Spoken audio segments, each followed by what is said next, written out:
before I start this video, if you do enjoy the video, please like and subscribe. There's going to be, hopefully every 2 days, one of these types of videos out from recent movies and then movies I have seen in the past. Okay, now that that's out of the way, Madame Web, trash or masterpiece?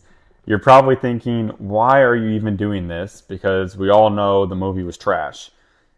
Yes, spoilers, the movie was shit. I'm sorry. We're still going to give it a fair shot though, because I feel like maybe there were a few redeeming qualities in this movie. So that's what we're going to kind of look for. I will start by just showing the categories. All superhero movies are going to have these same categories every time. They're going to be fight scenes, acting, plot, CGI, and character development. I think all these are super important. So to start, fight scenes. Madame Web didn't have any fucking fight scenes. I'm like, this is hard because this is supposed to be a superhero movie, but all of the fight scenes happen in the dreamscape, and the only shot you have of an actual fight scene really is old boy crawling on the ceiling, which you'll see right here. That's not really a fight scene. Obviously, it does not pass. This is trash. The fight scenes in this movie are horrendous. They had so much they could have done with any of these characters, especially because the trailers show them doing all this exciting thing. And then all the interviews, they're even saying, oh, this is the most exciting movie ever. They don't even seem convinced of what they're saying. But there wasn't any fight scenes for me to pull from to say this was a masterpiece. Because of that, easy trash. The acting. Okay, maybe this doesn't have any redeeming qualities. This is some of the worst acting I've ever seen. And that's even compared to like Brie Larson and all the Twilight actors. This was horrendous. They did not seem convinced of anything they were saying. They weren't excited. They were deadpan the whole time.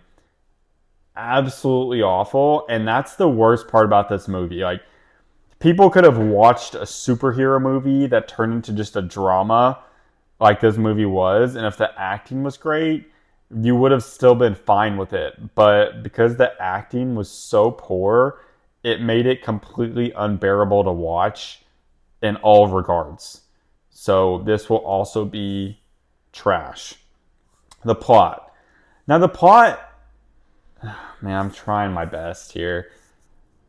The plot had a good idea. Whoever thought about it had a good idea. It's just the execution of the plot was horrendous. I think that it could have been really cool with all of them working together in unison if they would have given them the fight scenes and not made her power so dominant that she just saw something and then prevented everything from happening.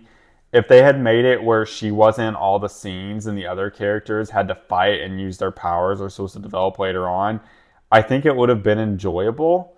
All of that being said, I'm not giving that a masterpiece. The plot, because of the execution was shit, the plot was shit. The CGI, I don't know. I'm not going to say it was bad CGI. It was believable. So the CGI in the movie and the suits, that's what mainly the CGI is going to look at for me when it comes to superhero movies, is how does the suit look? Because they're no longer getting cool suits. It's a lot of green screen.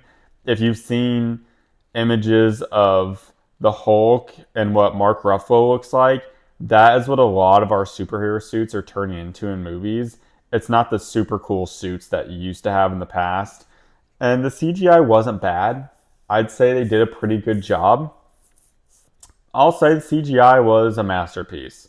You know, it was hard to screw up because they didn't have a bunch of animated villains and all of that. So it's almost like a default masterpiece. Now, character development. There wasn't any, man. I mean, she was just kind of like miserable at the start. And throughout the movie, she stayed miserable. She didn't develop a character. There was nothing that made any of the characters in this movie likable. And the main thing about a superhero movie is you want the villain to be developed. This guy didn't really seem to develop at all. He was just there. They could have done so much more with his backstory about him in the Amazon and with her mom and all this stuff, and just really made him into a really hateable villain. And he felt as if he was a throwaway villain from the start. There was no reason to be invested in his story at all. And a good superhero movie, half of the story is the villain and their objective. That is why Thanos was such a great villain, because everyone could relate to that. I'm not saying everyone wants to like commit genocide, but everyone could kind of see, okay, this is why he's doing what he's doing. Whereas this guy was just sort of there. It was just another Marvel villain that existed. And now that actor that decided to take that role can never be in the MCU. Like, why would you do that? That is career. You're killing your career. It was goofy. The movie was shit. We'll give it 1 masterpiece and 4 trash. Overwhelmingly a trash movie. Never watch this. Never recommend this movie to a friend. It doesn't matter if you've been drinking. It doesn't matter if there's nothing on. Boil some water and watch that instead, and you will enjoy yourself so much more than you will if you watch this movie. That's it. Thanks.